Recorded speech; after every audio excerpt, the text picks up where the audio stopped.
Bismillah, semoga bisa.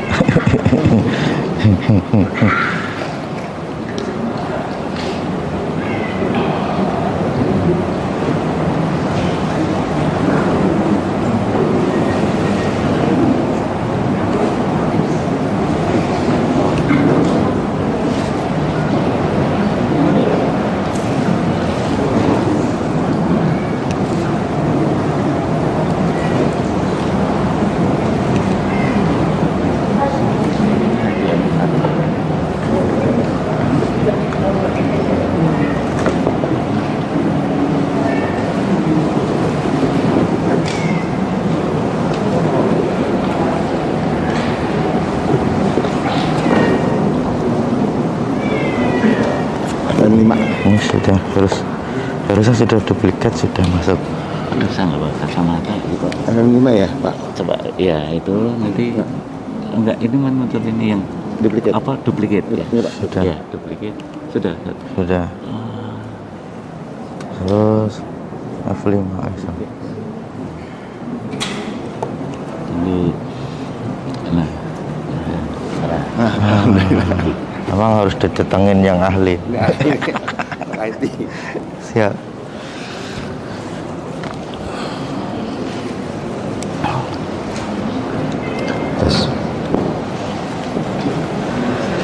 Bismillahirrahmanirrahim. Assalamualaikum warahmatullahi wabarakatuh.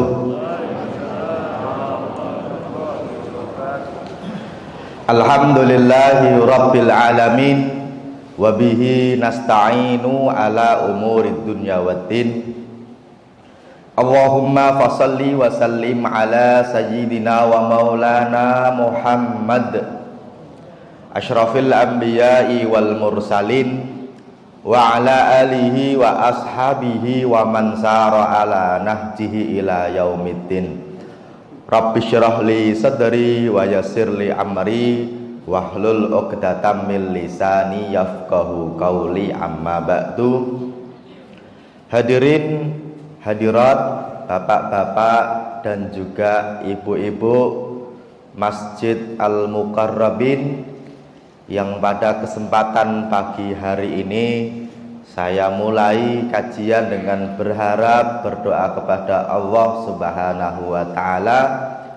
Semoga Bapak Ibu yang hadir di majelis ilmu ini selalu mendapatkan keberkahan oleh Allah Subhanahu wa taala. Semoga selalu dalam keadaan sehat walafiat. Tentunya insya Allah kesehatan ini kita gunakan sebaik-baiknya dalam rangka kebaikan.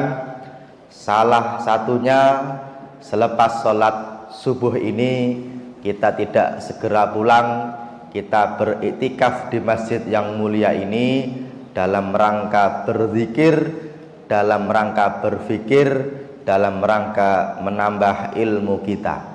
Semoga Allah selalu ridhoi langkah hidup kita, selalu berkahi keluarga kita, berkahi rezeki kita, dan berkahi kehidupan kita sampai nanti meninggal dalam keadaan terbaik, husnul khatimah. Amin ya rabbal alamin.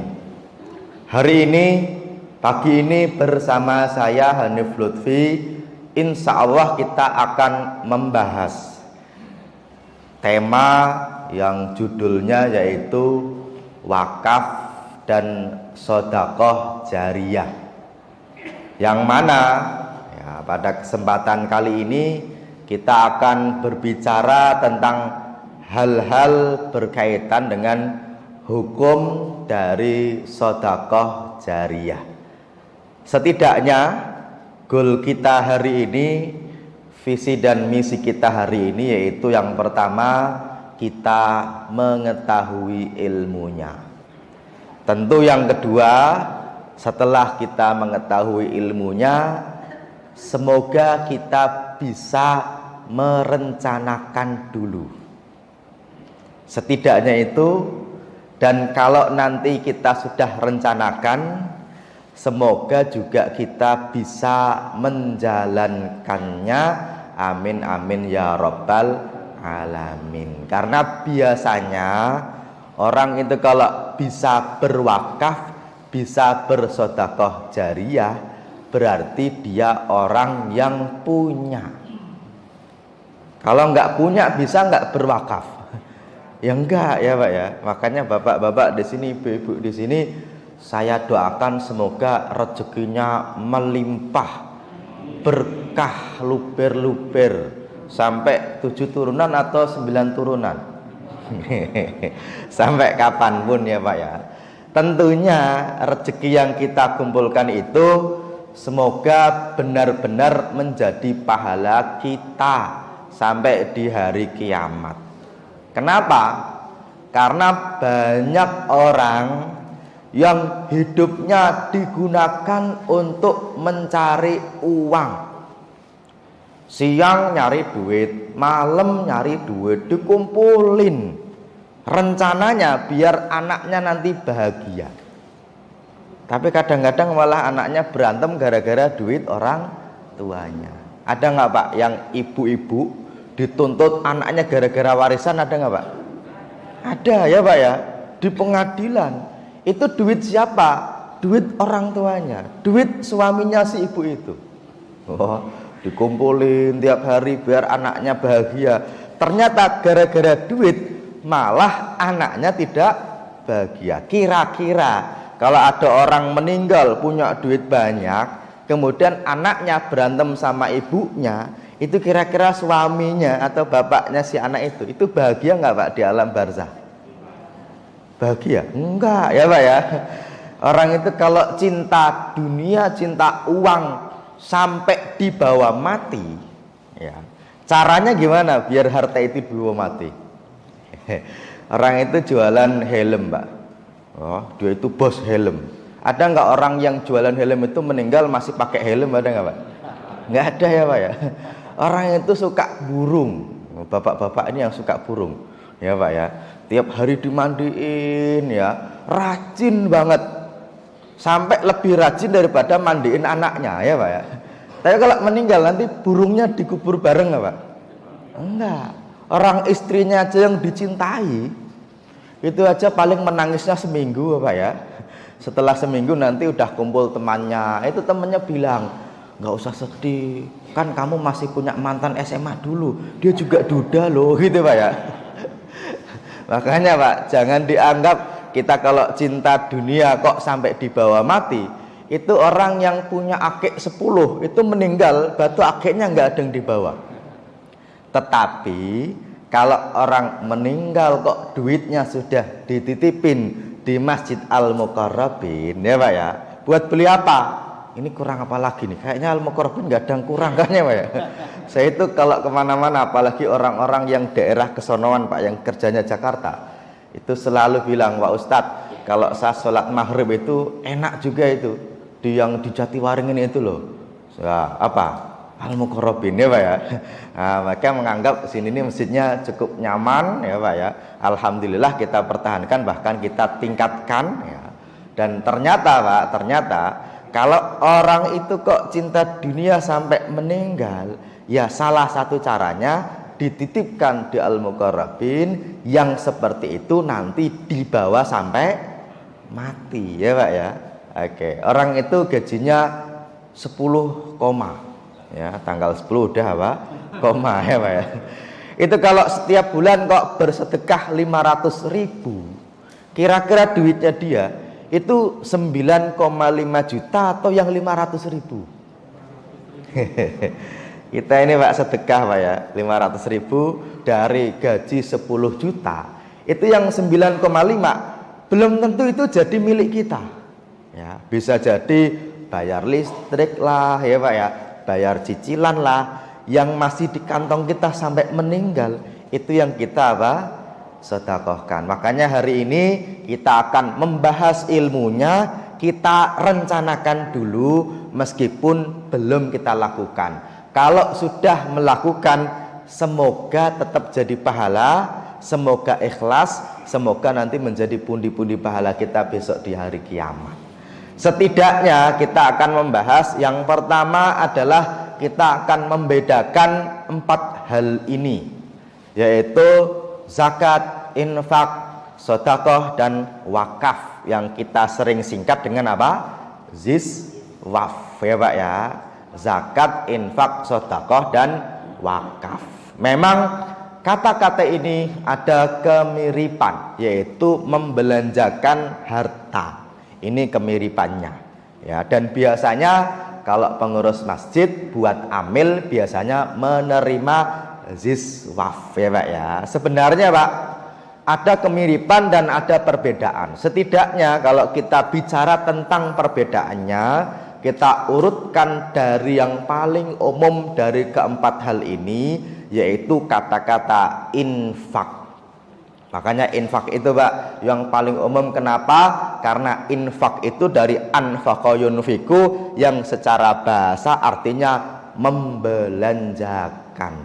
Makanya uang yang diberikan oleh suami kepada istri namanya apa? Nafkah. Oke, jadi nafkah itu fi'il atau kata kerjanya itu sama dengan infak. Anfaqa yunfiku, itu secara bahasa ya. Makanya infak itu artinya adalah keluarkan harta atau belanjakan harta.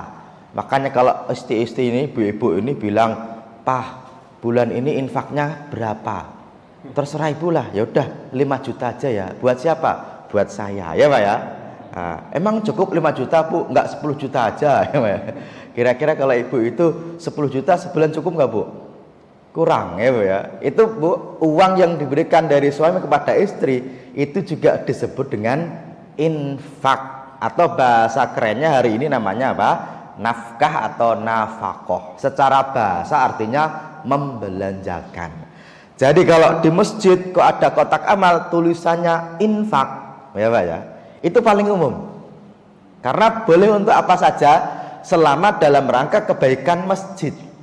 Nanti kita akan bedakan, karena kadang-kadang nanti ada tulisan sedekah jariyah, ini yang paling khusus nih ya. Meskipun nanti ada juga tulisannya adalah kotak amal, itu juga boleh juga ya Pak ya. Adapun infak itu nanti biasanya dalam Al-Quran ada tambahannya di jalan Allah, wa anfiku fi sabilillahi ya. Ini biasanya Pak, infak yang di jalan Allah itu sama dengan sedekah ya. Meskipun pertanyaannya, emang ada infak tidak di jalan Allah? Ada yang infak Pak di jalan Satrio ya Pak ya. Itu ada ambas, kokas, itu infak juga, belanja ya Pak ya. Nah, itu infak juga, membelanjakan. Oke.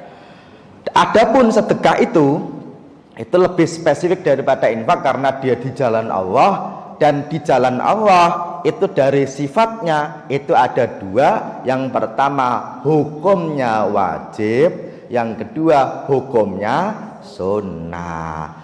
Hukum wajib salah satunya yang wajib dari harta namanya adalah sedekah atau sedekah. Makanya Pak, di dalam surat At-Taubah ayat 60 ketika Allah berbicara tentang 8 golongan orang yang berhak menerima zakat, itu redaksinya bukan zakat. Innamas shadaqatu lil fuqara'i wal masakin. Itu Pak ya. Itu maksudnya adalah sedekah faridatan minallah, fardu wajib, sedekah wajib salah satunya adalah apa? Zakat. Meskipun sedekah wajib tidak cuma hanya zakat, ada nadar, kemudian ada kafarat atau bayar denda. Oke. Kemudian selain sedekah wajib, banyak sedekah yang sifatnya sunnah, diantaranya adalah sedekah yang pahalanya mengalir. Dalam bahasa Arab namanya sedekahun jariyatun. Sedekah yang mengalir. Mengalir apanya? Mengalir pahalanya. Tetapi sedekah jariyah bahasa lainnya adalah wakaf. Wakaf itu artinya apa, Pak? Berhenti, ya Pak ya. Makanya orang baca Quran itu ada apa? Wakaf. Orang berhenti di Arafah namanya apa? Wukuf di Arafah. Oke ya. Wukuf di Mina, gitu kan? Oke. Lah, wakaf itu artinya berhenti. Kok bahasa lainnya kok berjalan? Sedekah yang mengalir. Katanya berhenti kok mengalir, ya Pak ya. Yang berhenti adalah kepemilikan manusianya, yang mengalir adalah pahalanya. Meskipun sedekah yang lain itu banyak, ada buat masjid. Kenapa saya buat masjid saya bedakan dengan wakaf? Karena orang memberi sesuatu ke masjid tidak selalu wakaf, ya Pak ya, tidak selalu wakaf. Kemudian kepada yatim beri beasiswa, buat dakwah, kurban, akikah, semuanya tidak wajib kecuali kalau diwajibkan kepada diri sendiri yang disebut dengan apa? Nazar, ya Pak ya. Oke, ini namanya sedekah yang sunnah. Makanya kalau di masjid atau kotak amal kok tulisannya sedekah jariyah, yang mengalir adalah pahalanya, tapi barangnya tetap kalau habis dibuat apa namanya hilang habis semua, maka namanya bukan sedekah jariyah, ya Pak ya. Makanya kalau kotak amal di masjid kok tulisannya sedekah jariyah, terus dihitung sama panitianya, sama pengurusnya Pak, dibuat beli nasi padang, ya Pak ya. Kira-kira mengalir nggak Pak? Ya enggak, ya Pak ya. Meskipun besok itu mengalir juga, ya Pak ya. Tapi bukan pahalanya yang mengalir. Makanya hati-hati. Yang paling umum kotak amal boleh, atau kotak infak juga tak masalah. Tapi kalau namanya sudah spesifik, maka tidak boleh digunakan kecuali kenapa? Kecuali kalau tulisannya itu umum silahkan, tapi kalau tulisannya khusus tidak boleh digunakan kecuali sesuai dengan tulisannya, ya Pak ya. Jadi kalau secara paling umum itu infak, lebih khusus namanya sedekah, lebih khusus lagi namanya zakat, ya Pak ya. Harusnya kalau kita urutkan dari singkatannya harusnya apa? Infak, sedekah, zakat. Tapi nggak enak dibaca, ya Pak ya. Ya. Atau yang lebih spesifik kepada yang lebih umum, zakat, sedekah, infak, bacanya susah. Makanya kita itu disingkat saja biar mudah. Zis, zakat, infak, sedekah, tambah satu waf, ya Pak ya. Maka singkatannya zis waf. Dan nyingkat itu Pak, itu salah satu kelebihan dari orang Indonesia, ya Pak ya. Karena orang Arab nggak bisa nyingkat Pak, ya Pak ya. Orang Arab itu nggak ada singkatan, ya Pak ya. Kenapa? Ya karena Shallallahu Alaihi Wasallam itu nggak bisa disingkat Pak. Meskipun ada yang nyingkat Solam, nggak bisa, ya Pak ya. Bisanya itu gini, Bismillahirrahmanirrahim disingkat apa? Basmalah, ya Pak ya. Kalau Alhamdulillahirabbil alamin disingkat apa? Hamdalah. Nah, ini singkatannya orang Arab. Orang Indonesia semuanya bisa disingkat, ya Pak ya. Oke. Makanya ziswaf itu hanya untuk mempermudah saja, untuk mempermudah diucapkan saja. Tetapi hukumnya satu dengan yang lainnya berbeda. Tentunya dalil tentang wakaf ini sudah sangat terkenal. Bahkan ini menjadi sesuatu yang biasa diucapkan oleh Pak Ustadz kalau ceramah kematian, ya Pak ya. Idza mata ibnu Adam. Nah, ini ada redaksi lain dari Imam Muslim. Idza matal insanu, ketika orang itu meninggal, inqata'a amaluhu, perbuatannya terputus, amalnya terputus. Illa min salasah, kecuali dari 3 hal. Oke, ini kira-kira Pak, nanti kita bayangkan. Kira-kira Bapak ini kira-kira sudah punya yang mana dari 3 ini, ya Pak ya. Nah, setidaknya sudah berpikir tentang hal itu. Kenapa? Karena saya yakin Bapak sudah dikasih tanda oleh Allah untuk segera pulang. Tandanya apa? Banan ya Pak ya. Yang dulunya putih, yang dulunya hitam sekarang ada putihnya ya Pak ya. Yang dulunya mulus meskipun dipoles tapi tetap nggak bisa dibohongi ya Pak ya. Yang dulunya duduk lama nongkrong bangun-bangun biasa saja, sekarang bangun-bangun belakangnya aduh capeknya gitu Pak ya. Oh itu nggak bisa dibohongin. Kenapa? Ya karena sudah waktunya gitu ya. Masalah siapa yang meninggal nggak selalu yang lebih tua dahulu ya Pak ya, tetapi itu udah dikasih peringatan. Tinggal pertanyaannya, kalau nanti meninggal kira-kira dari 3 ini kita sudah punya apa? Yang pertama Pak, dari 3 ini yang disebutkan pertama kali adalah apa? Sedekah jariyah ya Pak ya. Yang kedua ilmu yang bermanfaat. Yang ketiga anak yang saleh yang mendoakan orang tuanya ya Pak ya. Oke, kira-kira punya apa nih? Kalau jadi guru punya buku banyak, nanti dibaca orang insya Allah bermanfaat, tenang sudah punya 1 ya Pak ya. Atau paling tidak Pak Ustadz, buku nggak punya, saya nggak ngajar, tapi insya Allah anak saya soleh Pak Ustadz. Loh kok bisa? Sanamin dia jadi Muhammad soleh ya Pak ya. Ya nggak apa-apa, itu meskipun nakal itu tetap soleh ya Pak ya. Nggak apa-apa ya. Tapi kalau bapaknya kok nggak begitu soleh, ya anaknya susah. Nak ke masjid, bapak aja di rumah ya Pak ya. Tapi kalau nak yuk ke masjid, oke Pak, gitu Pak ya, enak ya Pak ya. Oke, meskipun orang yang ke masjid tak selalu soleh, tapi biasanya orang soleh ke masjid ya Pak ya. Kenapa saya bilang begitu? Biar bapak tidak merasa saya ke masjid berarti saya soleh. Enggak, kita sedang berproses menuju lebih baik lagi gitu Pak ya. Karena orang yang ke masjid ada yang pulang-pulang sendalnya tambah bagus ya Pak ya. Ada, enggak semuanya gitu kan. Oke, lah kalau enggak punya anak yang dianggap soleh, kemudian juga enggak punya ilmu yang dianggap bermanfaat, setidaknya kalau kita punya harta ada sedikit yang kita jadikan sebagai sedekah yang mengalir. Makanya Pak, orang hari ini itu orang nyari duit ya, yang kita bahasakan hari ini adalah apa? Cuan ya Pak ya. Dikit-dikit cuan, dikit-dikit cuan gitu ya. Orang hari ini tuh pengennya apa? Pengennya itu orangnya jalan-jalan, duitnya bekerja gitu Pak ya. Kan pengennya begitu tuh. Nah, tapi yang terjadi kadang-kadang orangnya bekerja, duitnya jalan-jalan. Karena nggak ngumpul-ngumpul ya Pak ya. Orang hari ini pengennya begitu Pak. Mager dapat uang, jalan-jalan ada duitnya. Memang bisa, hari ini bisa gitu ya. Tetapi itu untuk duniawi. Kalau bisa orangnya sudah di bawah tanah, tapi namanya masih disebut, kemudian amalnya masih mengalir ya.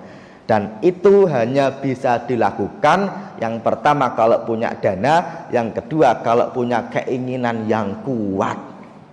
Kenapa saya bilang keinginan yang kuat? Tidak semua orang duitnya banyak mengaku cukup. Karena cukup dengan banyak itu 2 hal yang berbeda ya Pak ya. Kalau orang itu kok dianggap punya duit banyak terus merasa cukup, harusnya pejabat itu nggak ada yang korupsi ya Pak ya. Buktinya duitnya banyak kok tapi belum cukup ya Pak ya. Tapi ada yang sedang-sedang saja tapi sudah merasa cukup, sisanya dititipkan ke masjid, dititipkan menjadi amal sedekah jariyah. Oke, makanya kita akan bahas begini. Saya pengen menunjukkan beberapa hal. Di antaranya yang pertama ini yang paling menarik karena sudah berjalan hampir 14 abad yang lalu. Namanya Sumur Raumah. Ini Pak, Raumah itu nama salah seorang sahabat Nabi yang ceritanya nanti beragam. Tetapi yang disepakati sumur ini hari ini terkenal dengan sumurnya Utsman bin Affan. Salah seorang sahabat Nabi, khalifah yang ketiga, menantunya Nabi, orang yang kaya raya, yang mana beliau sampai hari ini masih punya proyek ya Pak ya. Dan proyeknya tetap berjalan duitnya tetap ada, pahalanya mengalir dari sedekah itu. Ya, nanti kalau Bapak umrah ya, hari ini insya Allah nanti semoga segera dibuka umrah lagi ya Pak ya. Saya doakan juga semoga Bapak-bapak selalu sehat, bisa ke Baitullah bersama keluarga tercinta. Dan biasanya kalau umrah itu nanti Pak, kalau Bapak mau nanti minta ditunjukkan ke Mazro'ah atau kebun dari sumurnya Utsman bin Affan.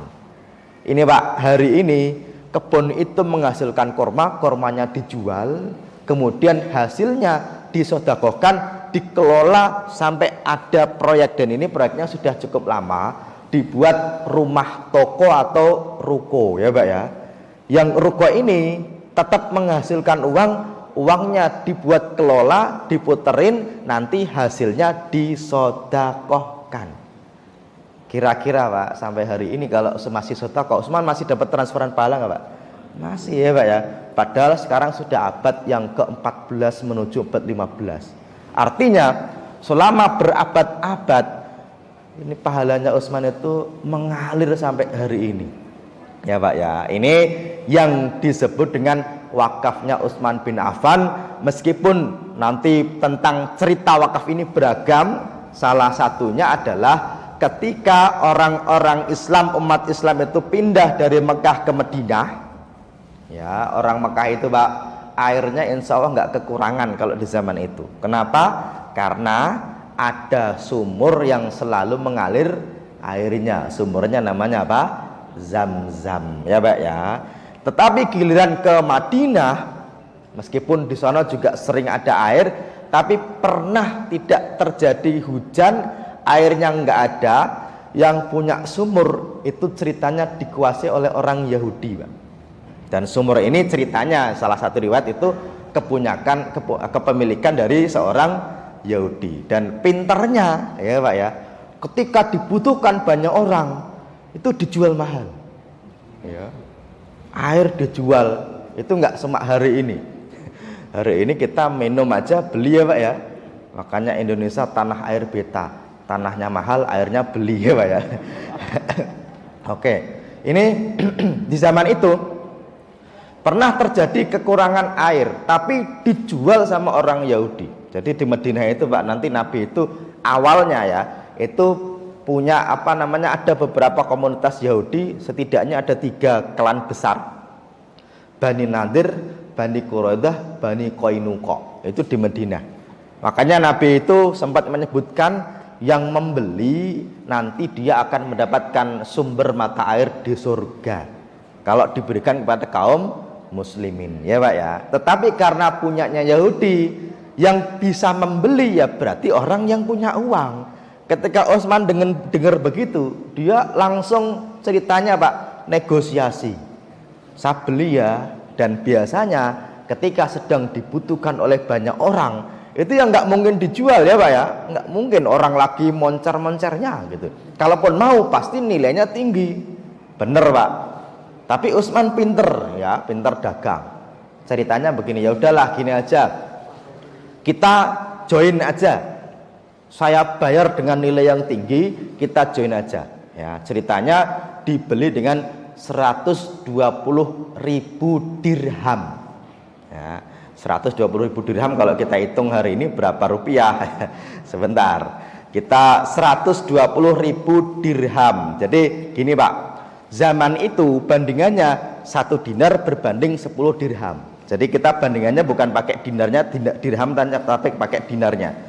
120.000 ya, itu kalau bandingannya 10 berarti nolnya kan kurangi 1 ya Pak ya, berarti tinggal 12.000 dinar. Padahal 1 dinar hari ini ya Pak ya, itu kan 4,25 gram emas. Hari ini dinar itu ya seharga murah-murahnya 3 juta ya, kali 3 juta berarti ada 36 miliar ya Pak ya. Nah, hari ini harganya sekitar segitu, nggak tahu 3,6 atau 36 nih. Saya kalau ngitung 0 udah lebih dari 9 udah pusing nih Pak. 3 juta, nolnya 6 kali 12.000, nolnya 3, berarti nolnya ada 9. 3 kali 12 ada 36 ya Pak ya, berarti 36 miliar, bener ya Pak ya? Bener ya. Kira-kira Pak, orang beli sumur 36 miliar, duitnya banyak banget ya Pak ya. Oke ya, meskipun hari ini dinar dan dirham itu mengalami perbedaan harga. Kalau dulu bandingannya 1 dinar seharga 10 dirham, kalau hari ini Pak itu beda jauh ya. 1 dinar seharga 40 dirham. Ya, makanya ada kenaikan yang cukup signifikan atau penurunan dari nilai dirham. Ya, makanya kalau Bapak kok punya tabungan dinar, meskipun nanti sampai 7 turunan tabungannya nggak ketahuan, sampai keturunan ke-7 baru ketahuan, oh ternyata si Mbah Sa dulu punya dinar, kira-kira masih bisa kepakai nggak Pak? Masih ya Pak ya, karena bahannya dari emas ya Pak ya. Tapi kalau uang kita, uang kertas kita simpan di bawah bantal ya, ini nanti Pak 50 tahun, kok 50, 20 tahun berselang aja itu bisa jadi udah nggak laku. Kalaupun masih laku, itu pun harganya sudah berbeda dengan harga hari ini ya Pak ya. Ini sumurnya Utsman bin Affan yang menjadi contoh wakaf masih ada sampai hari ini. Meskipun nanti ada redaksi lain tentang hukum wakaf yang mengambil cerita dari wakafnya Umar bin Khattab, yaitu ketika terjadi perang Khaybar, ada redaksinya, tapi saya belum ketemu ini dulu wakafnya Umar itu di mana.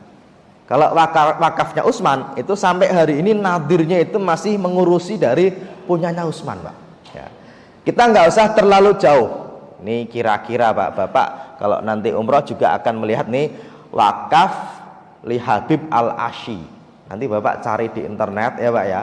Nanti ada namanya orang Habib Abu Bakar al-Habsyi yang hari ini wakafnya itu masih jalan berupa beberapa properti, khususnya hotel.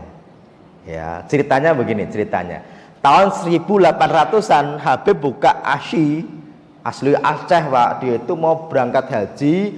Berangkat haji zaman itu nggak pakai pesawat ya Pak ya. Belum ada kapal ini, kapal diesel atau kapal api ya Pak ya. Pakainya kapal layar. Orang itu kalau sudah berangkat haji itu diazanin sebagaimana memberangkatkan orang yang meninggal. Makanya orang hari ini kenapa kalau berangkat haji diazanin itu Pak, itu dianggap nanti nggak pulang karena perjalanannya bahaya, pulangnya juga bahaya, di sono lama. Kalau bisa pulang berarti untung, gitu Pak ya. Oke. Makanya orang itu kalau dari Aceh itu namanya Serambi Mekah, karena biasanya haji itu lewat Aceh, kan gitu ya. Lah, beliau itu punya pandangan begini, kalau di sana itu orang kan lama, kasihan terkatung-katung, kalau kita beli tanah di samping masjid bagaimana? Zaman itu Pak, itu belum ada aturan harus orang Saudi yang punya tanah ya Pak ya.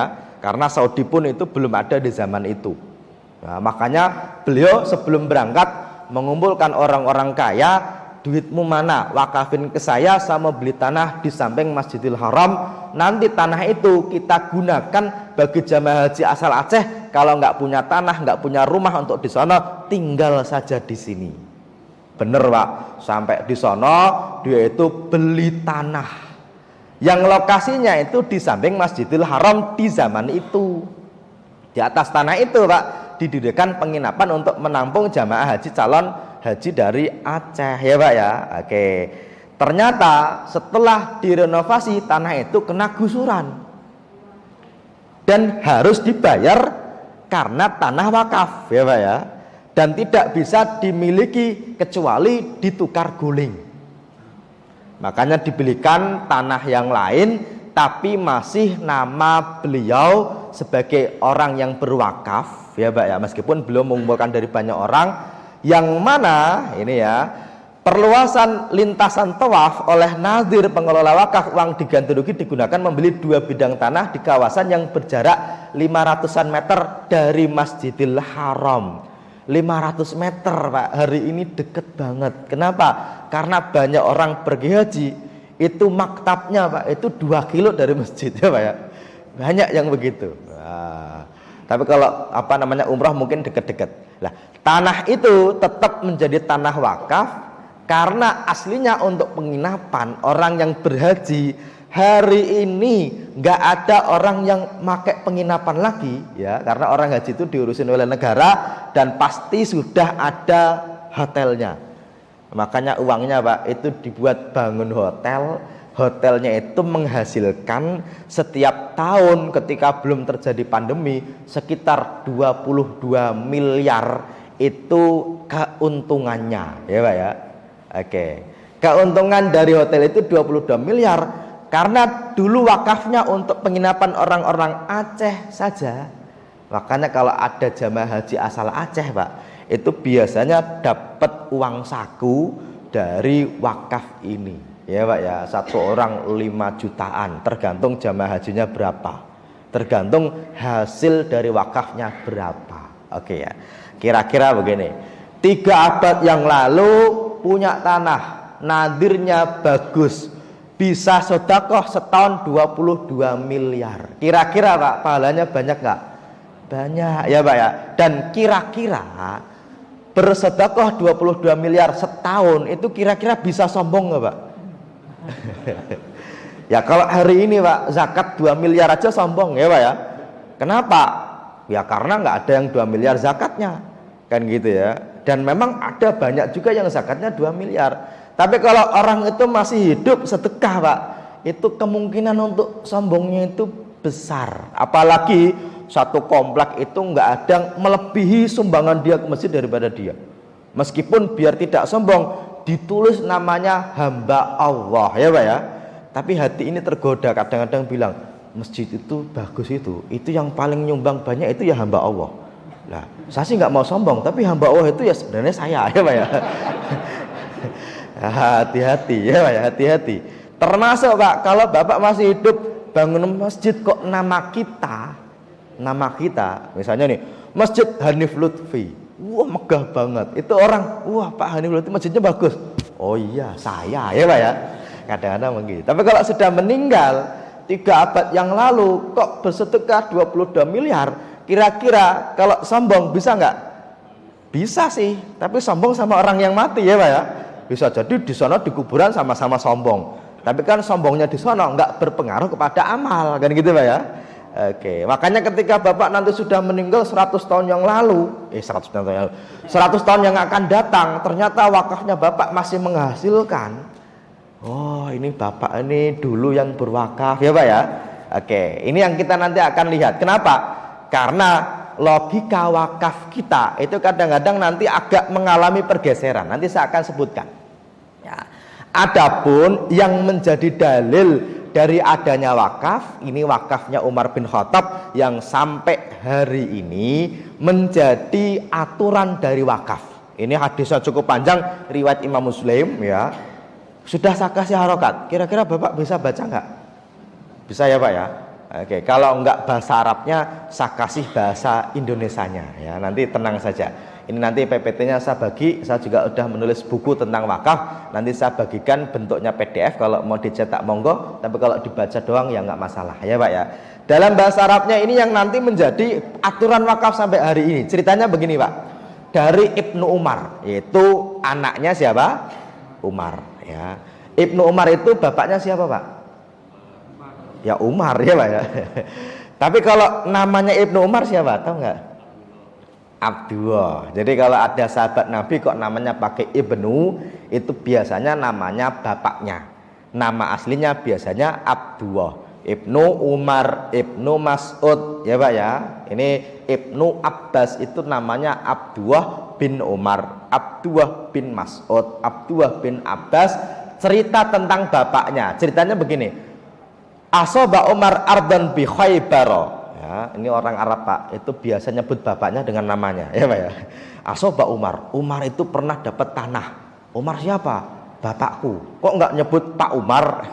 Orang Arab itu nggak nyebut Pak itu ya bukan karena dalam rangka menghina ya, menyebut nama itu biasa gitu ya, bukan berarti Abu Umar, Bapak Umar, nggak begitu. Orang kita aja menyebut dengan nama bapaknya, nggak mungkin dengan nama aslinya ya. Tapi kalau Abdullah bin Umar, asoba Umar ardan bi Khaybar. Suatu ketika waktu perang Khaybar, Umar dapat tanah, dan Khaybar itu tanahnya dianggap tanah yang paling bagus karena subur bisa ditanemin apa?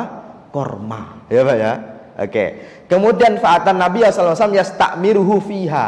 Kemudian Umar datang kepada Nabi, "Nabi, saya punya tanah di Khaybar, kira-kira mau harus saya apain Nabi?" Ceritanya begitu. Oke Pak ya.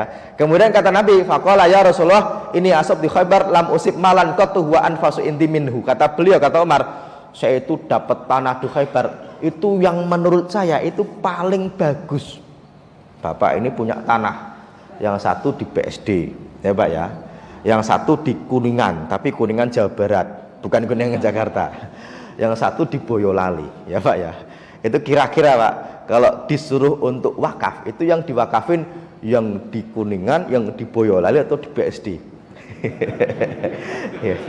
Ya nggak mungkin lah orang yang nggak harus BSD sih, sini aja udah mahal ya Pak ya.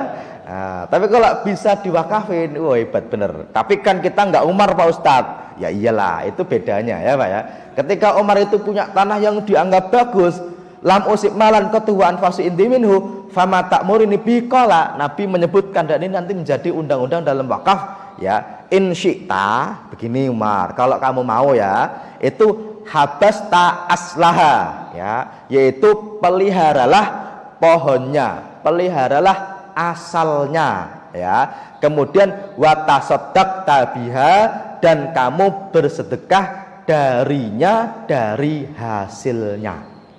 Jadi ketika Khaybar itu ditaklukkan oleh umat Islam, Umar punya tanah di situ ada tanamannya. Kata Nabi, kalau kamu mau tanahnya diutuhkan, pohonnya dipelihara, tapi hasilnya kamu sodakohkan. Kemudian setelah itu, ini pernyataan Nabi ini yang nanti menjadi undang-undang dalam bab wakaf. Faqala fatasaddaqa bi Umar, kata Ibnu Umar, bapakku mensedekahkannya, annahu, syaratnya la yuba'u asluha, tidak boleh dijual asalnya ya Pak ya. Makanya nanti wakaf kenapa nggak diboleh dijual, karena salah satunya ini. Kemudian wala yubta'u, dan tidak boleh dibeli. Kemudian wala yurasu, tidak boleh diwariskan. Wala yuhabu, tidak boleh dihibahkan ya Pak ya.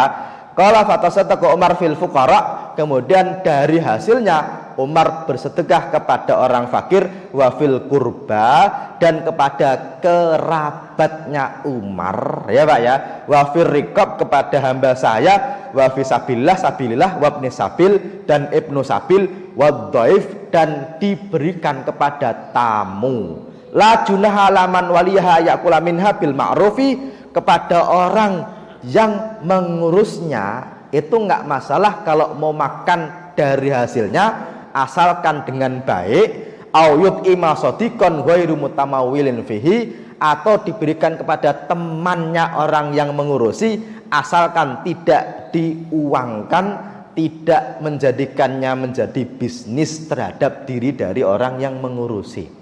Dan orang yang mengurusi hari ini disebut dengan apa? Nazir ya Pak ya. Dan nazir itu beda dengan amil. Oke, nanti kita akan bedakan, karena kadang-kadang orang menyamakan. Nazir itu Pak, boleh diri sendiri, boleh keluarganya, boleh anak cucunya. Tapi kalau amil itu ya orang lain, meskipun kita boleh membayar zakat langsung kepada orang yang berhak ya Pak ya. Oke.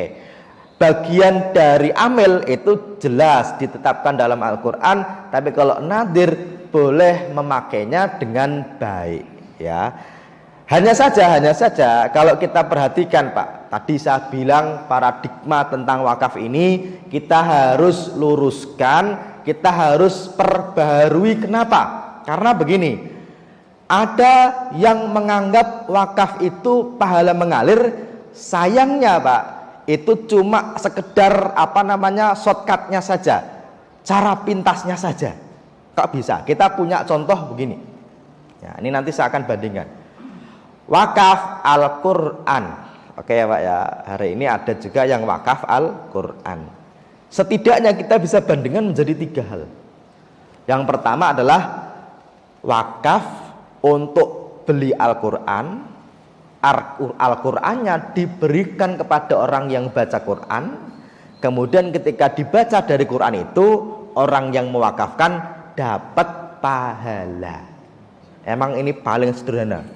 Bapak punya duit beli Quran, Qurannya dibaca, Bapak dapat apa? Pahala. Sederhana banget.